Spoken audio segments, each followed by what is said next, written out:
અભય થઈને નિષ્પક્ષતાથી નિરપેક્ષ રીતે વાસ્તવિકતાનો અરીસો રૂપી સચોટ માહિતી લાવતો સત્યની સાથે અભય ટાઈમ્સ।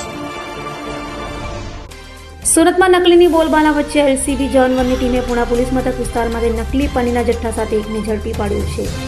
સુરતમાં વારંવાર નકલીની બોલબાલા જોવા મળે છે, ત્યારે અગાઉ નકલી પનીર સહિત પકડાયા બાદ ફરી સેકન્ડો કિલો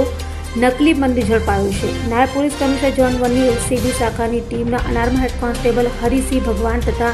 અનારમાં હેડ કોન્સ્ટેબલ આનંદ રાજેન્દ્રની બાતમીના આધારે પુણા પોલીસ મથકની હદમાં આવેલ સીતાનગર ચોકડી પીર ફળિયાની સામે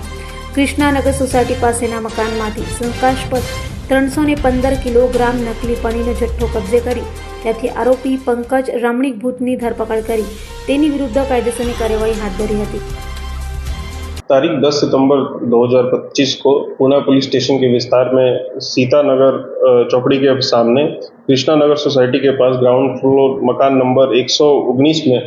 हमें ये बात मिली थी कि वहाँ पे फेक पनीर, जो नकली पनीर का जत्था है, वहाँ पे बनाया जाता है और फिर वहाँ से बेचा जाता है।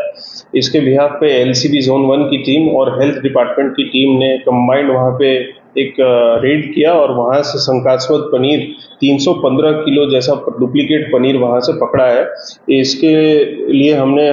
पुणे पुलिस स्टेशन में फिलहाल एक जानवा जोग दाखिल की है और बाकी जो उसका जो रिपोर्ट आएगा उसके बिहाफ पे हम गुना दाखिल करेंगे। ये सारी कामगिरी पुणे पुलिस स्टेशन और जोन 1 की एलसीबी ने मिलकर किया है और इससे हम यही मैसेज देना चाहते हैं पब्लिक को कि आप सब स्टैंडर्ड सामान ना खरीदें, कोई भी चीज़ जो है ओरिजिनल में आप खरीदें ताकि आपका हेल्थ उससे इम्पैक्ट ना हो।